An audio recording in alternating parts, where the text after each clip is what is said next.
د تکالیفو دپاره وظیفه ډېره ښه خبره ده. د ټولو نه ښکلې وظیفه چې ده هغه لا حول ولا قوة الا بالله. دا ما مخکې هم ښولې ده، اوس هم درته دا پیغمبر مبارک دا وظیفه ښولې ده. نو زه وایم خلکو ته 1500 کرته وایه لا حول ولا قوة الا بالله. 11 کرته ته مخکې درود شریف وایه، 11 کرته رسته لا حول ولا قوة. دا ولا حول مو وایه، لا حول ولا قوة. دا چې هغه نور کلمې ورسره وایه بیا خلک ووایي سبحان الله والحمد لله ولا اله الا الله والله اکبر ولا حول. هغې کې بیا ویلی شي. او چې ځان له وی به به نه وی لا حول ولا قوة الا بالله. او که څوک وی لا حول ولا قوة الا بالله العلي العظیم، لا ښه خبره. چواره اوس کې هر ټیم چې وي نو دا وایه په لږه لږې هم ویلی شي. 1500 پیرې وایه، 11 پیرې مخکې، 11 پیرې وروستو درود شریف. حضور پاک فرمایي وی د یو بیمارو مصیبتونو علاج دی، او پټولو کې ورکوټه مصیبت هم ټینشن، او داسې ټینشن چې سبب یې نه معلوم. یاره بس پریشان خوب نه راځي، څه چل دی اس پته راته نشته، د هغې علاج دا پکې پټولو کې راکوټه. نو دا به وایه ټول انشاءالله. ښه زنانه دې م وایي، تاسو م وایه، هر پریشانی هر مصیبت. او چې کوم مسافر دی اکثر په بار ملکونو کې سعودي او دوبۍ، امارات، لندن، بعضې دوستان هلته هم ټیلیفونونه کوي، د هغې ټولو دپاره د علاج. حدیث پاک کې راځي د ترمذي جلد ثاني حدیث دی چې الله پاک کله جنت پیدا کو او د جنت خوشحاله پیدا کړي، نو جبریل علیہ السلام یې ولیږو، وی ته لاړ شه دا جنت ووینه. جبریل علیہ السلام چې جنت ته لاړ او د جنت ټولې خوشحالۍ ولیدې، واپس راغی. جبریل جنت څنګه وی؟ الله ډېرې لوی خوشحالۍ دي پکې. هر قسمه د انسان د ژوند د سهولت او د محبت او د زړه د خوشحالۍ څیزونه دي. وی که چام د دې جنت د خوشحالۍ واورېدې، هېڅوک به ترې بار پاتې نشي، ټول به ورته راشي. لکه اوس هم یو سړی وایي چې پلانکي ځای کې ډوډۍ ده او خوراک دی او راځئ، هر چا ته اجازت دی، نو څوک به هم پاتې نشي، هر سړی به ورځي. پلین کې به ولاړي خو ځان به رسئ، ګرمۍ کې به ولاړي خو ځان به رسئ. نو الله که دا خوشحالی د جنت چام واورېدې، هېڅوک به ترې بار پاتې نشي او ټول به ورته راشي. بیا دوزخونه جوړ کړل، جبریل علیہ السلام ته به ورشه دا وګوره. چې ورغی او دوزخ یې وکت، نو د هغې غرغنډې او اور او بینونه او هغه سخت سخت عذابونه چې وکتل، راغی الله وی ډېر د عذاب خطرناک ځای دی. که چام دا واورېده تختی به تې دې له به څوک هم رانشي. بیا الله پاک د جنت نه غیر چاپیرا د جنت د تلو اسباب کې تا وکړل. جنت ته چې په کنه ملاره ورځې لاره سخته ده. حفت الجنة بالمکاره، لکه منز دی، منز سخت شی دی، گرمۍ کې به هم دی، یخنۍ کې به هم دی، د شپې به هم کې، د ورځې سخت نه دی، خو مونږ ته سخت کاري. روژه به نیسئ، اور په شکال کې بیا سخت دی. زکات به ورکوې، د چا مال کم ځای ډکېږي. حج له به ځئ، لکونه روپۍ، لس پنځه لس لاکه د چا یې ډکېږي. د کافر سره به جهاد کې، جهاد کې به مرې، بچی به دنه پاتې شي، غړه به دې سوځي چې خدایه مړ نشم. د ګناه نه به ځان ساتې، د ګناه نه ځان ساتل هم ګران کار دی، ګناه ته د هر چا اړه کېږي. دا سختۍ او تکلیفونه الله د جنت نه تو کړل. مکاره دا چې د انسان طبیعت دا بوج ګڼي، انسان طبیعت دا نه کوي. او چې منځ هم نه وي او روژې هم نه وي پکې، او زکات او حج هم نه وي او زاده زندګي وي. نو چې جبریل علیہ السلام لاړ او د جنت نه غیر چاپیره کم تکلیفونه ولیدل، چې دا تکلیفونه به تیری نه ورځي به. لاره سخته ده د جنت نه غیر چاپیره سختۍ ولیدې چې د جنت ته خو به ځې خو دا سختي به برداشت کوې نو ورځې به وی جبریل اوس د جنت ولید اوس څه دی وی الله یریږم چې څوک به م ورنشي او ولې ځکه لاره ورته سخته ده الا ان سلعة الله غالیه او د الله سلعه د الله چې در باندې کوم شی خرڅوي جنت ته او لارې ګرانه ده سخته ده الله وی غیر چاپیره سخته لار ده غیر چاپیره تکلیفونه دي مصیبتونه دي بعض انسان داسې وي چې الله پاک حدیث کې راځي او مقام ولا د جنت مقرر کړي او دې هغې ته په خپل عمل نشي رسېدی بیماری او تکلیفونه پرې راولي نو وروې رسوي دا تکلیف او دا بیماری چې بنده پرې راځي وي دام د جنت د تلو ذریعه د دل په خدای ګناه راځي او په دې ولا الله مرتبه اوچتای او دا خامخا چې کم نیک سړی وي مسلمانی په هغه به دا تکلیف او بیماری لازمن راځي دا ځنه رسول الله مبارک فرمایي اشد الناس بلاء الانبیاء ثم الامثل فالامثل په دنیا کې سخت آزمایشونه او سخت پریشانې په پیغمبرانو راغلي زمون خپل مبارک پیغمبرو ګوره څومره تکلیفونه تیر کړي دا الله نیازبین شخصیت او الله ته ګران او الله ته ډېر خوښو معصوم د ګنا نه لیکن تکالیف څومره دي یوازې د طایف سفر وګوره نو چې واپس راځي وینې ته بهږي عایشه بیبي ته تپوس کوي په ژوند کې پتا ده الله رسول سخت ورځ کومه راغلې ده وی عایشه هغه ورځ سخته وه چې طایف ته لاړم او د طایف دریو سردارانو له مې د ایمان دعوت ورکو هغې ونه منه او بیا نه منل خو ډېره لویه خبره ده ما له دمکي راکړه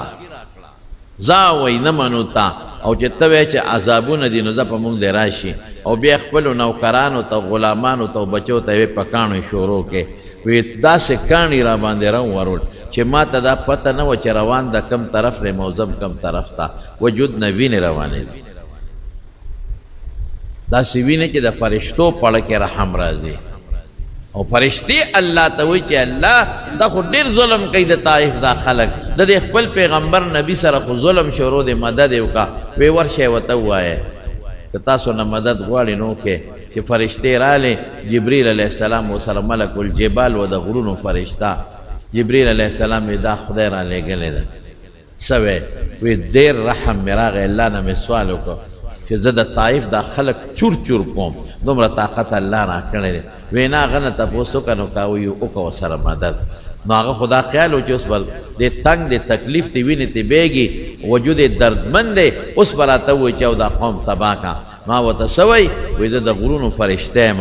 بس ما ته اډر کوه د طایف کې دا کوم غټ غرونه دی غونډ به اوچت کړم د طایف د خلکو په دا سرونو به یې کېدم اوس به یې دله چیپ کړم او چیپړاخ به یې کړم چې پته ولګي رسول الله مبارک سے فرمائے اللهم اهد قومی انهم لا يعلمون دا نه پوهېږي نو زه خو پوهېږم که نه الله هدایت ور نصیب کړي او د دې خلقو اولاد کې به خدای هغه خلق پیدا کړي چې زما دین زما ایمان به ومني هماغسې وشوه سموده پس د طایف هغه ټول خلق خدای مسلمانان کړل او په بچو کې خدای مؤمنین پیدا کړل دا څومره تکلیف دی نو عایشې دغه ورځ ډېره سخته وه چې وجود نه مې وینې بیا دی او پته راته نه لګېده چې زم د کم ځای نه روان کم طرف دی دا د خدای عذاب خو نه دی په پیغمبر خو د الله عذاب او غضب نه راځي امت ته تسلي ورکوي که امت کې پچا تکلیف راشي بیماری راشي نو چې وګوره چې زما د پیغمبر الله ته څونه ګران او په هغه راغلی دی نو په ما به هم راغی هغه برداشت کړی دی زه به هم برداشت کوم هغه صبر کړی دی زه به هم صبر کوم هغه له د هغې تکلیف بدل خدای په دنیا ورکړی دی او هغه قوم یې دوستان شو دا زما دشمنان به هم خدای زما د ښکوله راوړي حسب الناس ان يتركوا ان يقولوا آمنا وهم لا يفتنون د خلکو څه خیال دی چې ما ایمان راوړم او زه به خوشحاله روان یم جنت ته په ما بس ازمایش تکلیف بیماری یا د الله مقرر تکلیفات دا به نه راځي خامخا به راځي تر پیغمبر نه لوی سړی خو ابراهیم علیه السلام ته وګوره څومره تکلیفات اور کې وغورځول شي، ایوب علیہ السلام ته وګوره څومره تکلیفات بیماری پې راغله، یونس علیہ السلام ته وګوره څومره تکلیفات د کب ګېډې ته ورسېد، موسی علیہ السلام ته وګوره څومره تکلیفات، عیسی علیہ السلام ته وګوره کم پیغمبر دی چې د الله په لار کې د الله په دین کې هغه له تکلیف نه راغلی، پریشانی نه راغلی. نو بعضې خلک مونږ ته وایي دا راته حقیقت وایم، اما آواز به موري ما ته وایي داسې د ګیلې په طور دا چېره مولانا صاحب ما خو دا وظیفه شروع کړه، ما خو دا منځونه مخکې به مې مونځ نه کو، اوس پې مونځ شروع، مخکې به مې نیکي نه کول، اوس مې شروع کړه، مخکې ژوند مې د خوشحالۍ اوس تکلیفونه ډېر شو چې مونځ به مې نه کو، تکلیف به نو چې شروع کړه نو تکلیفونه او بیماری شو، ذکر و اذکار نیکی به مې نه کوله خوشحاله وم، او چې دا شی مې شروع کړه لږ تکلیفونه شو دا ولې ویم ټیک ده دا به راځي، اوس مخکې به نه راتلل اوس به راځي، مخکې د نیکي نه کوله ګناه د غونډه جمع کېدله، اخرت کې به سزا در کوله، اوس د نیکۍ شروع کړه هغه ګناه نه د خدای پاک په دې تکلیفونو په دې مصیبتونو ختمه. یو صحابي یو ځل حضور پاک ته یو خبر ورکړه، ډېر ناشنا حدیث دی، وی یا الله رسوله انی احبک، تاسو ډېره مینه لرم او ارمان مې دا دی چې خدای مې تا سره جنت کې ملګري کړي، چا سره چې مینه یې هغه سره جنت کې ملګرتیا. رسول الله مبارک فرمایي سوچو که څنګه وی؟ وی ټیک ویم، وی ښه نو اعد للفقر تجفافا، وی بوجه فقر ته ونیسه، فقر در روان دی، غربت در روان دی، فقر او تکلیف او لوږه در روانه ده. دا د پیغمبر د مینې وی چې ما سره د چا محبت ډېري او ما سره د جنت ملګرتیا غواړي نو بوجه دې تیاره کې فقر ور روان دی ورته. دا یو سبب دی، نورم شته، دا یو سبب. دنیا کې به تکلیف راځي، پریشانی به راځي، ولې ګناه خو کوو چې غیر الله ورځي. جنت ته تلل غواړ ور سړی وی یا الله جنت، هغې ته د په عمل نشم رسېدی، عمل کمزوری دی، او کما مرتبه چې مال الله جنت کې مقرر کړی د هغې ته په عمل نشم رسېدی، هغه عمل نشته، نو الله به تکلیف بیماری مصیبت راولي، نو ماله به پې خدای پاک هغه درجه راکوي. دا به نه وی چې دا تکلیف راغی او بیماری راله او بچی راغی او صاحب مخکې مې مونځ نه کو نو ټیک ټاک وم، چې مونځ راغی اوس بیماری هم دي، تکلیفونه پریشانی هم دي، مخکې نو مخکې دله ګناه جمع کېدله چې آخرت کې به در سره ګورم، هلته به دله سزا پې در کوم. اوس چې ته نیک شوې نو لږ لږ زور درکوي چې دا ګناه او د آخرت نه د خلاص کړي، د دنیا لږ تکلیف دی ابه تیر شي، خو د آخرت ته مصیبتونو نه به دې پې خلاص. دا به خامخا راځي، دا پاتې کېږي نه. رسول الله صلی الله علیه وسلم فرمای وی د مسلمان مثال د کچه سانګې دی. کچه سانګه کله باد یو خواته وي کله بل خواته وي، کچه سانګه باندې چې باد راشي پاڼې ته وغورځېږي، کچه سانګه باندې بادونه ځي راځي او اکثر یې ماتم کی. دا د مسلمان مثال دی. اړی راړی د په د تکلیف راځي، کله کټ ته راوغورځي کله پاسې، کله د بچی تکلیف، کله د مال تکلیف، کله د ښځې تکلیف، کله د ګاونډ تکلیف، کله بل کله بل کله بل، دا پې راولي لکه کچه سانګه چې اوړي راوړي دقسې به په دم تکلیفونه راځي. کچه سانګې نه پاڼې غورځېږي، دارنګې دنه به هم کله تکلیف سره څه مصیبت په پې راشي. او کله او د منافق مثال څه دی؟ آها د هغې اونې مثال دی چې په دې غر کې ولاړی په ځنګل کې او کلکه اونۍ د نختر، هوا پې ځي راځي نشي ړقولی، هوا ته څانګه نشي ماتولی، کلکه ولاړه ده. په دې منافق به هېڅ بیماری تکلیف مصیبت غم درد د ځان د بچي د مال نه راځي، حتی انجعافها مرة واحدة، یو ځل طوفان راشي او دا اونه دی ویښ کې ماته کې اولاد دی غورځي. دقه رنګې دا منافق بیماری تکلیف مرض دا به نه راځي، پریشانی یو ځل به پې مرګ راشي او لاندې به یې راوغورځوي، بیا به ورسره الله خیرت کې ګوري. دا به نه وایې ښه چې زم خو بیمار شوم مونځ کوم او ناجوړه شو. باباجي به زمونږ خبره کوله یو سړی یادو نوم یې درته نه علم مشر سړی و ورپسې خلک لاړله د دې بادرخیلو جومات کې وی هلکه مانځله راځه مونځ وکړه وی هغه وی چې یاره ما مه تنګوې په ما مونځ صاف نه دی هغه بوډاګان خلک زما نه شي یاد خو زمونږ د وخت نه لږ مخکې تېر شوی خلک بیا لاړل چې د خدای ظالمه مونځ پار چا صاف دی او ته راځه مانځله یا خدای ته وګورئ ما مونځ په ما نه دی صاف ما مانځله مه بوځئ خیر خلکو واپسې په جرګه لاړل چې دا ټول بوډاګان مانځله راځي او ته پکې نه راځې چې جومات ته څنګه بوته او داسې وکړو په مانځه ودرېده د خدای شان وخو چې سجدې له لاړ په دا تندي ډمبر ټک ورکړ خاص رسا په دا تندي یې وچېچه په مانځه کې یې چغې کړه چې ای ظالمانو ای دلګانو ای دوسانو ما خو درته وویل چې په ما مونځ صاف نه دی خو تاسو صبر نه شوی زم راوستم راشئ ډمبر او غرې وال حقه چې د جومات نه تلې تر مرګه پورې جومات له ما وی مونځ صاف نه دی نو زم ډېر خلک وایي صاحبه ذکر و اذکار کوم قضه مې نوره خرابه شوه مونځ کوم قضه مې نوره خرابه شوه او نیکی کومه او پریشانۍ ورسره راغې دا ذهن کې واچوه چې دا به راځي دا واچوه ذهن کې اشد الناس بلا الانبیاء سخت پریشانۍ به په پیغمبرانو راځي ثم الامثل فالامثل بیا چې ډېر غورې په هغه به هسې تاسو نه یو تپوس کوم چې کومه جامه کلکۍ پیړی د خامتا جامه یا زمونږ ده نو خلک یې چې صفا کوي نو ښې انځي که نه ښه زورونه ورکوي پخوا به د طالبانو چې جامې انځلې د سبیل په هغه تیږه به یې کېښودې او په خپو به پرې ګرځېدل صابون به یې پیچ او په خپو به پرې ګرځېدل او د طالبانو به په دې لاسونو داسې دا جامې والې او ډبولې به او زنانو سره به سوباړي که به نو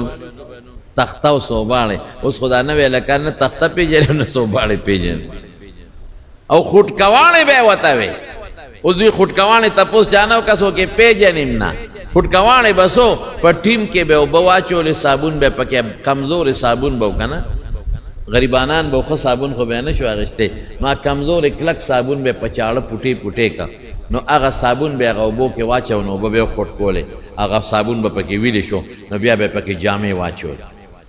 جامې به پکې فضل لره دا ظفر لره او به پکې خوټ کېدل ها جی او بالکل اب پکې خوټ کېدلې او صاحب په هغې کې به هغه لرګې او به خوټ کېدې نو اخر یې به ته لاړ ځکه غریبي وه که نه خلک به په دې خاورو مورو ناست اوس خو پرشونه راله ټوله لاره کې به خورې مورې دوړې به وې زمیندارۍ به خلکو کولې او ترېشلې به یې کولې او صاحبه غوبلې به یې کولې او واڼې به یې کولې واڼه اوس خو پېژنې نه هغه بوس به یې بادول او د هغې نه به یې غنم ایستل نو هر سړي جامې به د خاورو ډکې وې نو چې انځلې به یې دقه چل به یې ورسره کو نو چې بیا به یې خوټکواڼې نه راویستې د دې زمونږ د دې کندې په دې غاړه به دا ښځې ناستې وې او دا تختې به ورسره وې تخته به یې په سر وړه اوس خو د ښځو په خدای مې د قسمې مزې شوې هغه ښځې که راپاڅېدې که نه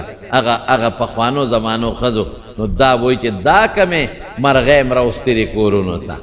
صرف چنگا چونگا کوي چنگا چونگا چنگا چونگا چنگا چونگا نور د 2 پیسو ښځې نه دي او نخرې هغه دي چې توبه وباسه یقین په خدای وکړه دړې به یې ماتولې تنور به یې چې اچو دړې به یې ماتولې په ترخص به یې ماتولې هر کور کې به ترخص پرته وه او دړې به یې ماتولې او تنور به یې بلاو او هر کور کې به تنور نو په محله کې به یو 2 تنور راټولې ښځې به هغوی که راتلې او تنور به یې غرغنډه که په هغې به یې ډوډۍ پخولې او دا پترې به یې بلولې پترې او ټانټې به یې بلولې په دې کورونو کې دننه به نغري په هغې به یې بلولې ګیر چاپېره به ورته ناست و دا لوګي به یې په دا سپېمو کې تلل او راتلل دا مخونه به یې تک تور به او دا وږي ټکول دا نه دي وږي به یې ټکول په غټو غټو لرګو باندې اترېشلې کم ځای وې مونږ به په خپله هلکان د جومات نه بوتلله او هر چا سره به کور کې د وږو د ټکولو هغه لرګې به پروت دا غټې غټې کوته کې به پرتې وې دا به یې ځان سره واخېست او ټوله شپه به شنې چای به یې وله پخولې او هغه وږي به یې ټکول او بیا به یې دانې دغه کولې او لوونه به و غوبلې به وې غوبلې هغې کې به یې وېشلې پخولې او هغه نری ډوډۍ به یې پخولې په سوچو خوړو کې ښځې به غریبانانې قتل شوې ټوله شپه به وږي راجول ښځې به برباد شوې څانګې به یې په خپله ماتولې خزو بدا په خدای یقینو که جماعت کې ناستیم په سر د پاسه به تختې خودې و غټه تخته او د هغې د پاسه به جامې پرتې وې او لاس کې به سوباړې او بالټې به ورسره په بل لاس کې و د کندې نه به را روانې وې کور ته به تلې دا ډزار به خطه او جامې به یې وینځلې او په بورقو به یې اوبه ایستلې او کورونه کچو چړقوګانې او جاروګانې به یې والې راشه که نه اوس وایي نه دا چوله ټیک نه ده دې ته به ماچس بلې هغه چوله والا چې هغه تو کې او ټک نارې کې اوبله شي واشنګ مشین او دا نه دا واشنګ مشین ټیک نه دی دا خو صرف انزل کوي ماله داسې واشنګ مشین والا چې بټن اوه جامې اوم وینځي شړتیم کی او وچیم کی اسری نشم کولے لاس میں خوگیگی مالا داسې اسری والا چې جامو ته مخامخ وینځن او په خپل اسری شي او د ماشین نه اسری کړی روزي او مال جی دوړه نشم هغه غلې یقین کوه په خوا به میچنې خلق خدو تاولې په خدای مې د قسم ما ته یاد دي په کورونو کې میچنې وي خلکو به میچنې تاولې مصالې به پاغې وړه کول دا په دې میچنو به وړو کول ناجي میچن چې به تاوله بیخ به وته لاس زمونږ نیا دا مازو غړی وه دوه نیاګانې زمونږ دا مازو غړی وې اصل مونږ د پړانګ یو او دوه نیاګانې دا مازو غړی وې یقین کالته کې دا مشینان او جرنده نه مشین خو نو جرنده نه وه مونږ چې بلاړو پېشمني به هر کور کې غرار ختېده دا سری دا زنانه جوار او غنم نه اوړو باسي هره شپه به ټوله شپه په نیمه شپه به ښځې پاسېدې او میچن به یې تاوله دا اوړه جوړوي دا اوړه برابروي او بیا اوړه غږه او مړه څه کوه څه اوس نن سبا یې ماله مشین والا لاس مې خوږېږي چاچی مې خوږېږي لاس نه چاچی خوږېږي چې ماله اوړه واغږي اوس وایي داسې مشین ناله والا چې هغې کې زوړه واچوم چې په خپله وام غږلی شي او پیړه مو کي او بیا د هغې نه پس په ښه ډوډۍ هم ترې راوغورځېږي ما وی خپې په قلار کټ ته وخېجه ډبل بیټ ته ډډه وه که خیر داسې مشین را روان دی چې بیا به نوړی دله دې کوکې له درځي او شخوند به پې وی او خورې به په دې کې ملا ښځې وایي موږ پجي موږ غر کې شو موږ پلان کې شو موږ در سره نور څوک ښځو د خدای شکر ادا کړي زنانو د خدای شکر ادا کړي سوباړي نه خلاصې شوې جامو ډبولو نه خلاصې شوې د خشاک پرې کولو نه خلاصې شوې د اوړو هغه ګلو نه خلاصې شوې کورونه هم ښه مدیدار په آخرې د جارو د والو نه خلاصې شوې به ټولو جاروګان و کله به یې ماښام جارو ښه نه ده او په پلانکۍ ورځ ښه ده په پلانکۍ ورځ ښه ده دا پکې د ښځو خپل کتاب و ماښام به نه وی بیا فقر راځي د خدای نیکبخت ماښام وښه چې خلک ودي او دا غوبل به په خدای مې د قسمې دا ټول ناست دي د دې ماشو د لاسه به په هر کور کې مازدیګر سپیا کې بلې دی لوګې کې دی سپیا کې به اور واچو به لوګي ټوله شپه به په دې کورونو کې لوګي به ولې ماشي دي د سپیا کو دې لوګي سره به ماشي تختېدل اوس یې سپېمې پټې نیولې که جومات ته راځي نو اومې سپېمو ته لکه د غوی کورې چولې چې را باندې چې ته دوړه ونه لګي او دا ناجوړه نشم او بیمار نشم آی هاي خدایا دا مې پکې میانس کې یو خبره وکړه چې ښځو له پکار دی چې د الله پاک شکر ادا کړي شکر سړو له هم پکار دی چې د خدای شکر ادا کړي په دې کې هم چې کور ته ورننوځي نو ښځې راته سترګې را برندې کړې وي او تندې را ګونجې کړې وي او چې ته ورته پیالې چای پخه کوي ځان له ورشه دغه ځای پخه کړه که ته ورته وایې ډوډۍ راوړه ځان له راواله ډکېږه مونږ خو لاسونه خوږېږي وړه مه غږلې دي هاي هاي ارمان دی نو هغه بوډۍ دله د قبر نه یو را پاسومه چې سوباړې دله د کمر ته ونیسي که نه او دا مازدیګر دی خوډه به چې بیخ دی وزه راشه زما حالت نه وګوره په مونږ څه حالت تېر شوی دی زما رونو خلاصه د خبرې سره چې الله ډېر سهولتونه مونږ له راکړل ډېر سهولتونه مونږ له هم راکړل یوازې ښځو له نه مونږ له هم خدای سهولتونه راکړل ترېشلې شور خرالې او د وګو ترېشلې رالې د جوارو ترېشلې رالې پخوا به دې وړه دغه له ورکول او هغه به راتللو په مشین له به یې د نه وړو وړل اوس کوڅو کې درپسې د وړو مشین ګرځي پرې وړه چې وړه درته وکړو ګوره هر څه سهولت خدای پیدا کړ دا سهولتونه چې خدای مونږ له راکړل او پیدا کړل په دې کې مونږ د الله پاک شکریا ادا کړو شکر به ادا کړو سهولت راغی تکلیف ختم شو تکلیفونه نو دا بیماری او دا مشکلات لازمن برازي خود دې تکلیف او مصیبت سره راحت بی ان مع العسر یسرا ان مع العسر یسرا. دا طالبان په پیږي تاسو په نه پیږي. د دې آیت نه یو خبره معلومیږي دا چې تکلیف به یوي اسانتیا به ډبلی. تکلیف به یوي اسانتیا به ډبلی. دا به خدای پاک راولي. د یو صحابي واقع درته وایم. ادمون عوام وای کنه دا د عوام یو مقوله ده وی من طلب فقد وجده. دا د عوامو مقوله ده چې څوک وی طلب کوي او سخته به برداشت کوي نو مقصد ته به رسېږي. زمونږ د رسول الله مبارک یو صحابي دی حضرت سلمان فارسی رحمه الله رضی الله عنه. د دې ایران د علاقې او د اصفهان، اوس هم په ایران کې اصفهان علاقه شته، دې ته به پخوا فارس وي.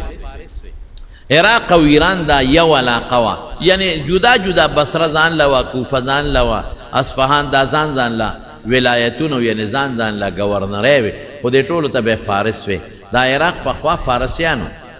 دی به فارسی کې خبرې هم کولې. دا وروستو عرب لاړل او هلته کې اوسېدل. حضرت علي رضی الله عنه دارالخلافه هم یوړه، ډېر عرب لاړل نو دې ژبه بیا عربي وګرځېدل. یعنی دا اصل مخکې فارسیان دی په خپله وایي زه د اصفهان کې د یو کلي اوسېدونکی وم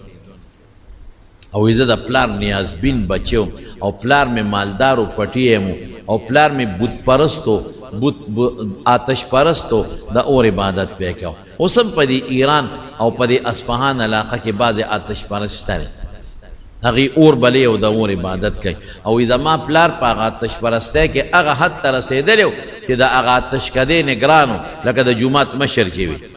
هغه اور باندې د هغه ډیوټي وه، هغه سره خپل لاندې نوکران به و، دی ډیوټي وه چې دا اور رانه مړ نه شي، د هغې اور نه مري تر قیامته پورې بلې ساتي.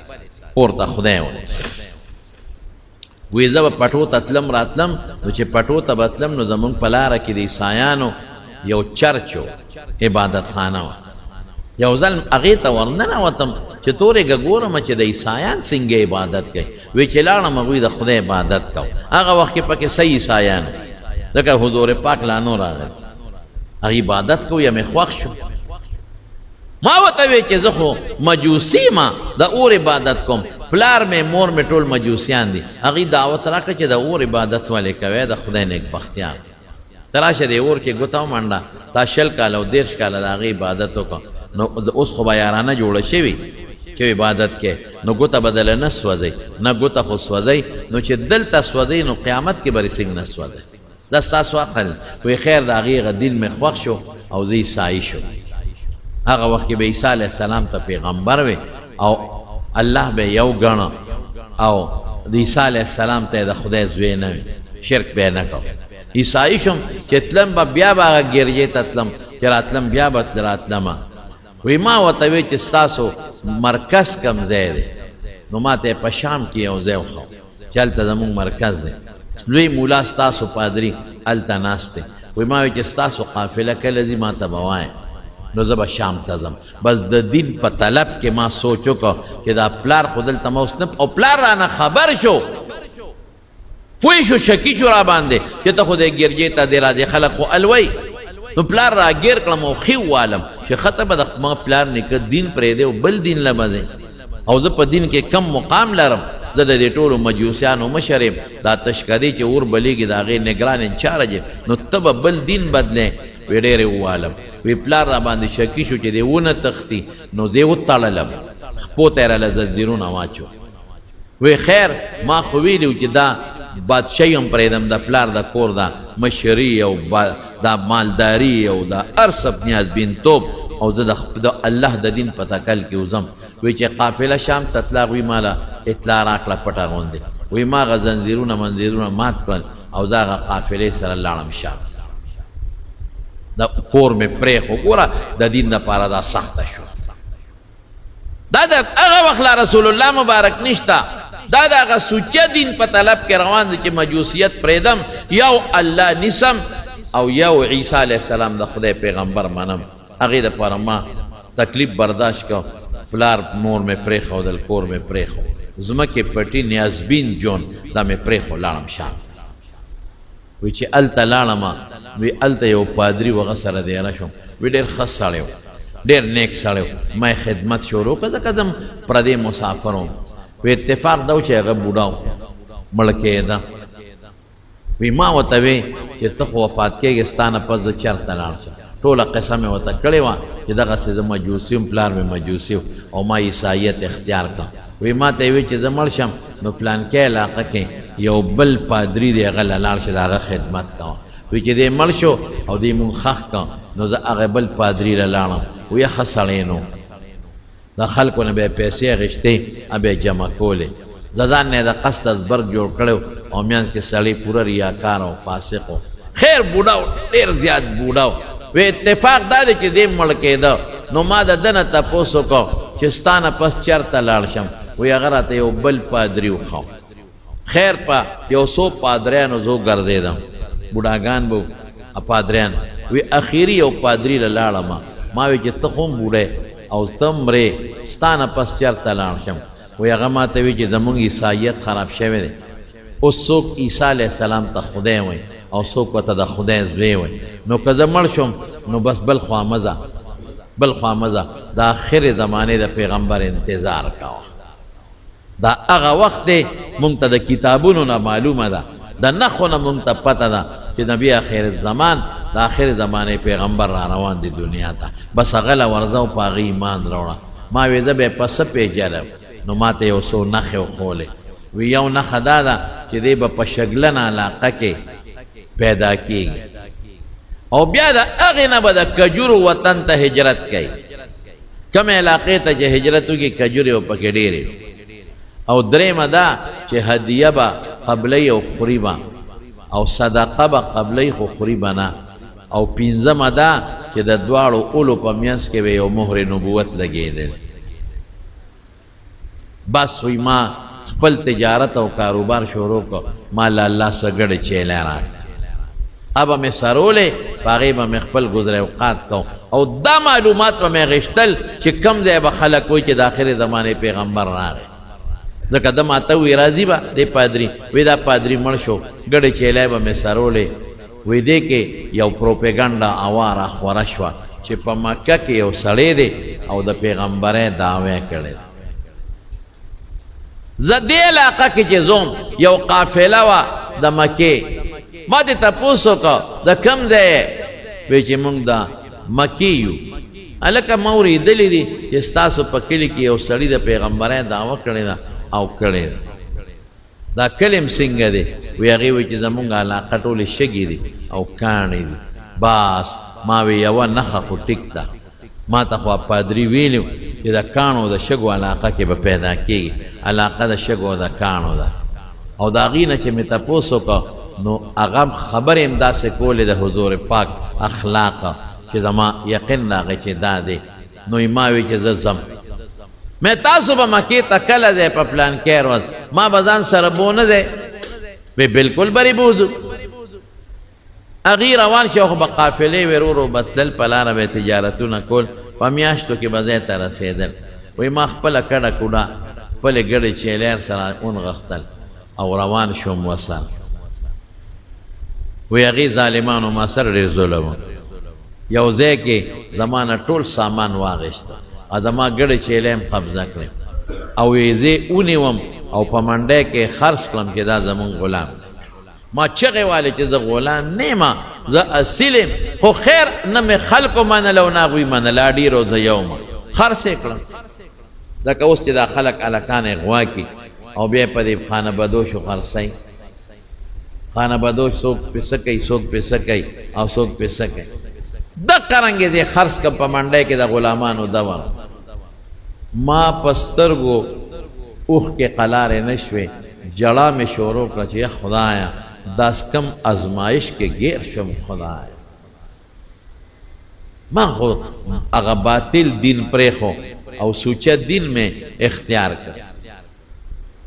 او ما خو وی زه به د آخرې زمانې پیغمبر له ځان رسوم اوس خو پردی غلام یم اوس خو نشم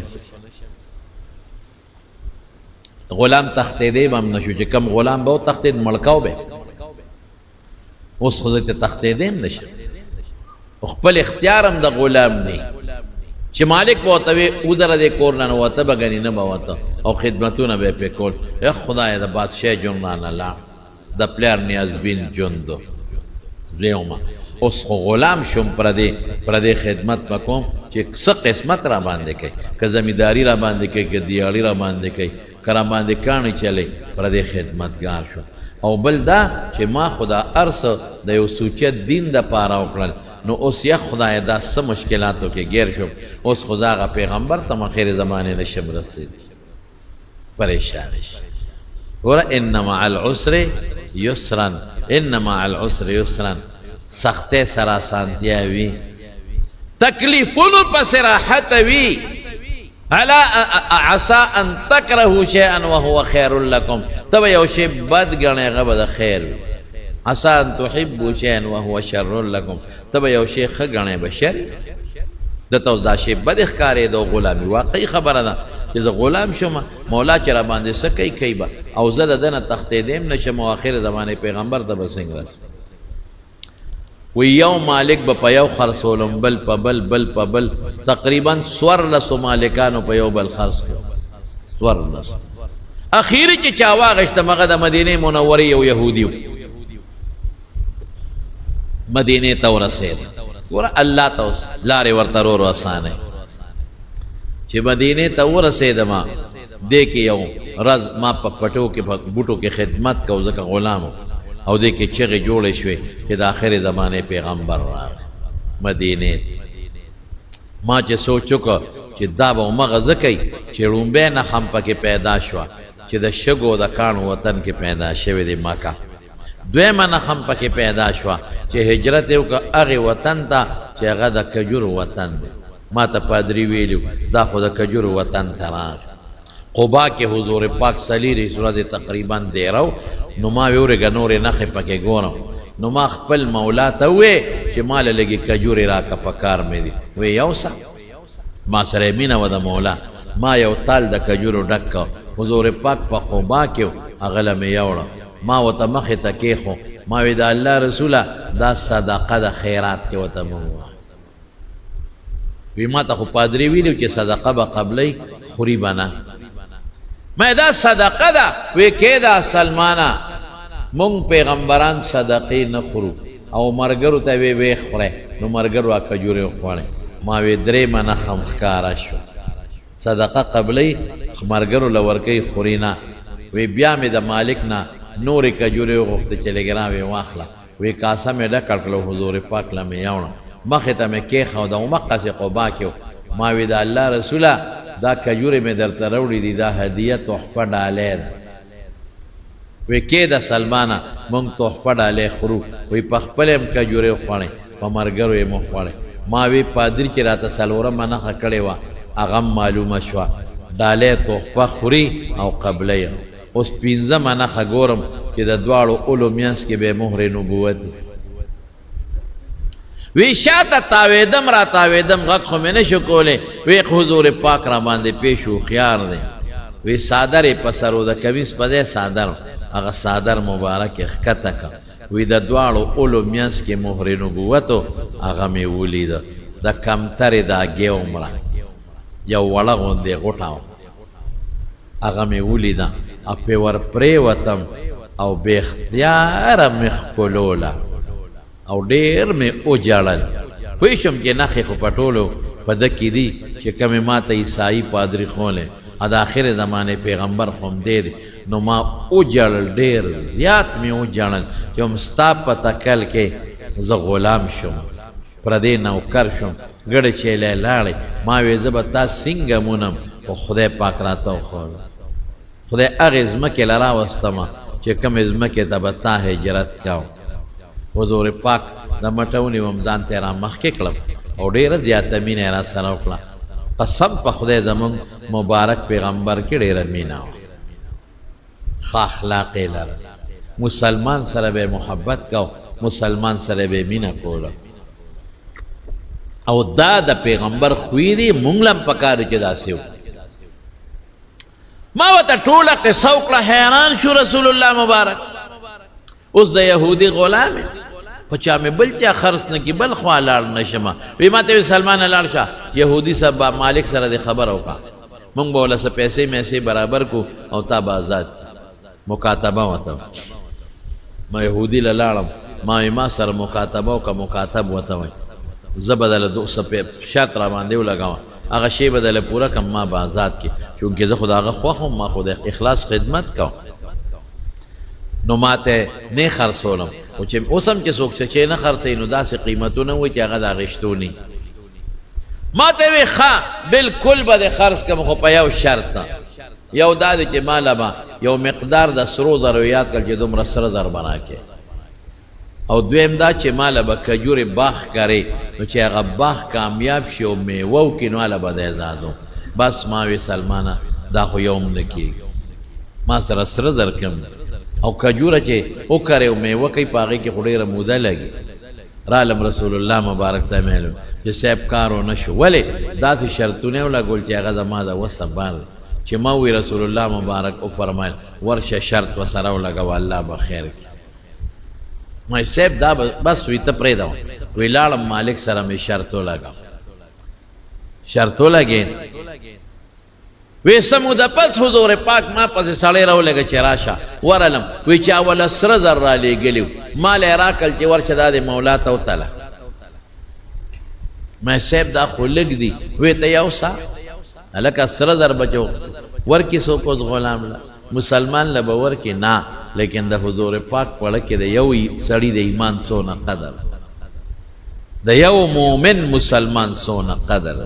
اسره در مې یوړل مالک ته مې ورکړل ها دا واخله تا دوه شرط او یو پکې سرو چې هغه په تلو تلو اقم روختل چې څومره د هغه شرط د حضور پاک معجزه یو شرط پوره شو وی ما ورته وی چې ما ته ځای وښایه چې بوټي دې لو کړم چې میوه وکړي تا راته ویلي دي وی ځای راته وښو د کجورو قسم یې م راته وښو تخمونه بوټي یې راکړل وی حضور پاک ته مې وی راغی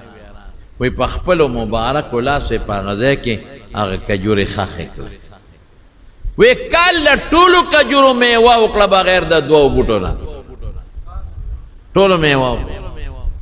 وی چې میوې ونیوه د اول کچه نیسي نو حضور پاک له رالم چې صاحب بوټو خو کامیاب شو غټ شو په لږ سات کې او میوې ونیوله دانه خو دوو پکې دانه لا نه ده کړې وی چې راغې صحابه ورسره چې دا ولې عمر صاحب وی چې دا تا کرلې دا دوه پکې ما کرلې دي نو رسول الله مبارک هغه دواړه بوټي وویستل واپس نورې د هغې په ځای وکرل هغې دوه هم ورسره په هغه کال میوه وکړه دا د حضور پاک معجزه آزاد یې ان مع العسر یسرا د دین دپاره چې تکلیف تیر کې د ګناه نه نو الله به درته اسانتیا پیدا کوي او ډبل اسانتیا به پیدا کوي وګوره پلار یې پرېښو چا له راغی رسول الله مبارک له راغی تکلیفونه رالل پکې میانس کې لیکن حضور پاک له راغی ایمان ورنصیب شو او ټول عمر یې د حضور پاک خدمت وکړه او په مدینه کې هغه سره اوسېد او رسول الله مبارک سوی د سلمان په شا یې لاس کېښو یو ځل یې وفرمایل ان تتولوا یستبدل قوما غیرکم ثم لا یکونوا امثالکم وی که تاسو د ایمان ته شا کړه صحابو ته وی وی تاسو په ځای به خدای بل قوم راوړي ستاسو په شان بني ستاسو نه بخي صحابه وی چې زمونږ په ځای بل قوم الله را لېږي به څوک د سلمان فارسي په شا یې لاس کېښوده وی دی به یو د قوم وی دی به او د ده قوم به او که دین ثریا ستوري ته ورسېږي ثریا ته لناله رجال من فارس دا سلمان فارسي ته او د فارس علماء ته اشاره ده که ستوري ته ورسي ثریا ته د دې سلمان دا قوم به واپس راکوس څومره لویه مرتبه خدای پاک ورکړه اوهو یو څو کسانو ته جنت په شوق کې دی چې دوی جنت وی دا بس کله ماله راځي لکه جنت شوق کې دی چې کله به راځي یو پکې سلمان فارسي دی تکلیف یې تیر که غلامه ژوند یې تیر که پلار نه کلي نه وطن نه جدا شو د صحیح دین دپاره الله ولکم مقام ورکړي خبره مې رونو دې پورې کوله چې ایمان اسلام سره تکلیفونه به خامخی دا به نه وی چې نه به بیماری به هم راځي پریشانی به هم راځي او تکلیف به هم راځي هر څه به راځي خو نتیجه به ښي انشاءالله العزیز ابراهیم علیہ السلام تکلیف تیر کو نتیجه خمیله وشوه زوی ورته یو اسحاق خدای ورکړ یو اسماعیل علیهم السلام بیت المقدس هم پې جوړ کو بیت الله هم پې جوړ کو وترکنا علیه فی الاخرین تر ننه پورې د ابراهیم علیه السلام نوم یادېږي او چې مونځ کوو نو چې په خپل مبارک پیغمبر درود وایو ابراهیم علیه السلام ورسره یادو موسی علیه السلام له خدای څونه بهتري ورکړه پیغمبري خدای ورکړه نبوت خدای ورکړه دا ایوب علیہ السلام بیماری را لکور او ارسے برباد شو ارشے اور قرآن کے سوئی وَأَيُّوبَ إِذْ نَادَى رَبَّهُ أَنِّي مَسَّنِيَ الضُّرُّ وَأَنْتَ أَرْحَمُ الرَّاحِمِينَ فَكَشَفْنَا مَا فِيهِ سنگا دے وَآتَيْنَاهُ أَهْلَهُ وَمِثْلَهُ مَعَهُ وَآتَيْنَاهُ رَحْمَةً مِّنْ عِنْدِنَا وَهُوَ اللہ دا غینا ڈبل مالونا ورکر دا غینا زیاد بچی و خدای والا خدای ورکر دا میں دے پورے ہوئے کہ کم نیکان بندگان دی دا مز شورو دا روجہ شورو کلا دا ذکر شورو کلا نو دا پریشانی برازی ولی برازی چی گناہ تے ورجی اخیرت تا چی گناہ پاتے نشی او اللہ پاک بولا یو درجے پا جنت کی لکلی دی اغیتا پا عمل نشی رسی دی عمل کمزور دی نو دل تا با تکلیف را دی چی اغیتا خدا پاک ورو رسی جنت تا پاسانا نشد دی نو خیر خبر میں آگا دا جبریل علیہ السلام کولا چی جنت پیدا کو دا تکلیفات گیر چا پیر اتاو کل ورشاو سے گورا وید اللہ و یقین نرے کہ جنت تا سوک لار جی لار سخت دی تکلیفون بیمارے او تکلیف بادات وی ورشا اور لورشا دا اور نا گیر چا پیر خواہشات تاو کردی دا انسان دا خواہشات نفسانی دا زناکارے ہو دا حرام خوری ہو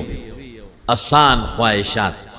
وی اللہ وی یرے گما کہ دا اور نبسو کم بچ پاتے نشی ولی دی خواہشاتو لبا خلق رازی پا کش با اور تا ورخوائے گی لکا پتنگ چی ڈیوے لرازی نو ڈیوو تا خشتخ کل رناخ کاری و چی ورشی نو وزاری اس و دیلان دی پریو سونا پتنگان لان دی ملا پراتی نظامارونو یو تا دادا احسب الناس ان یترکو ان یقولو آمنا وهم لا یفتنون ایمان سرا او نیک عمل سرا با لازمن تکلیفونا بیمارے یا زمون دا چکم اللہ را باندے کم عمل فرس کری دی اب کو تکلیف بیمارے سختے برازی او چه سمر نیکے گی دا برازی مایوسی بنکے کہ مایوسی دی اکلا او گڑے وڑے دے شورو کلے اوئی من میں نکاو او تکلیف نو شورو میں کراغے گڑے وڑے نو بیا با خدای قہر و غضب شگو رسول اللہ مبارک فرمائی چھے وہ گیما نوم خوشالے اللہ تبرجو کمو بجاڑا مواد او چھے موڑشم ام خوشالے دا اللہ حمد بادا یو خبر باوکو من خو تکلیفونو ترٹنگی نیو گرائے لکا من بیمارو تا مصیبتونو ترٹنگی نیو نو کس مصیبت تکلیف بیمارے راشی نو سب آوائے وی یا اللہ دا بیماری دا تکلیف دا مصیبت خدا استارا طرف ندے دا پیر عظیمہ اللہ تا پی زما گناہ راجے تا زما درجو چتے خودی تا نشم ٹنگے دے خدایا دا نعمت دا روخ صحت پا نعمت بدل کا دا باید دا تکلیف تا نشم ٹنگے دے خدایا دا دا خوشحالے پا نعمت بدل کا دا روخ صحت او دا خوشحالے پا نعمت بدل کا اللہ سرونو عرصشتا عرص و سرشتا یو خیری مثال در کوما دا کم پلار چی زوی سر مینا کئی دو قسم مینی یو دی چی پڑی پی ورواچی چی دا بچے میں خوشحال چی زوی سغوالی والا ورکی زوی سکول تا نظم جاڑی دیوی مورتا وی پریگی دا معشوم دی دا نند چوٹیو کی پروانشتا جڑاتے نشی ٹنگی دی چی سغوالی نو دی زوی لرونی دا مینا کئی محبت و سر کئی رشتیا ہوا ہے تکلیف نہ ورکی سختی نہ ورکی دا غزوی نے کراورس خواندر جوڑ شکے جوڑنا شی جلوی جی بیا پا پلار امرا لگی و پا مور امرا لگی لو پر تے جوڑ شی او کم پلار چې نه زوی جاړي او دی وي نه سکول ته به ځې دی نه ځي سپېړه م ورکوي سخته ورکوي زوی له نه نن لا نړۍ سکول ته ډوډۍ به نه در کوم ما له موبایل نه در کوم سبق وایه بچي له سختۍ ورکي تکلیفونه ورکي نیاز بینتوب ته پرې نه دي رشته واره دغه بچي نه په دنیا کې خدای لوی سړی جوړوي که نه جوړ دقسې الله دی منافق سره او بېدینه ته پړی پې ور واچي څه دی خوښې خواهشات کوه اخر کې به ګورو او چې کم نیک سړی دی هغه له وخت په وخت تکلیفونه او پریشانۍ ورکوي خو مرتبه د ده ده اخر کې دنیا کې هم د ده جون بخي او په آخرت کې به هم ښي او د هر تکلیف سره چې د دین دپاره یي ته پې صبر وکړې راحت به الله درکوي دعا وکړئ الله ته زموږ نه راضي شي خدای چې څوک بیماران دي یا چې چاته څه قسمه پریشانۍ دي او چاته څه قسمه تکلیفونه دي کورونو کې او وجودونو کې بیماری دي الله ټول په روغ صحتونو بدل کړي خدای پریشانۍ د ټولو په خوشحالۍ بدل کړي د ټولو ملګرو چې زما واس څوک مسافر او یو ځای بل دی د ټولو ټینشنونه په خیر او په خوشحالو بدل زما یو دوست دی نوم یې نالم ډېر نیک سړی دی نوخان او ډېر د جوماتونو او خدمت کوي د طالبانو هغه ته هم څه پریشانۍ دي دعا ورته وکړئ چې الله پریشانۍ والا په خیر او په خوشحالو باندې بدلې یا الله ډېر دوستان بیماران دي دعا ورته وکړئ چې الله روغ صحتونه ورکړي د ډېرو ملګرو بچي نشته الله نارینه اولاد والا ورکړي د چا لوڼه دي خدای نارینه اولاد والا ورکړي خدای ته زموږ دین کاروان خدایا مونږ باندې یقینا بیماران به ډېر ملګري وي تکلیف وي ادا ستا نعمت دی ګناه پې رجې مرتبه اوچته دې نعمت ته مونږ نه شو ټینګېدی کمزور یو الله دا مونږ له د خوشحالۍ او د روغ صحت په نعمت بدل کم چې مردگان وفات دي دعا وکړئ الله مغفرت یې نصیب او چې کم بیماران دي د مجلس کورونو کې روغ صحت والا ورکړي زما یو ماما دی غلام مجید صاحب هغه هم لږ بیمار دی دعا ورته وکړئ چې الله والا روغ صحت ورکړي الله والا شفا ورکړي برحمتک یا ارحم الراحمین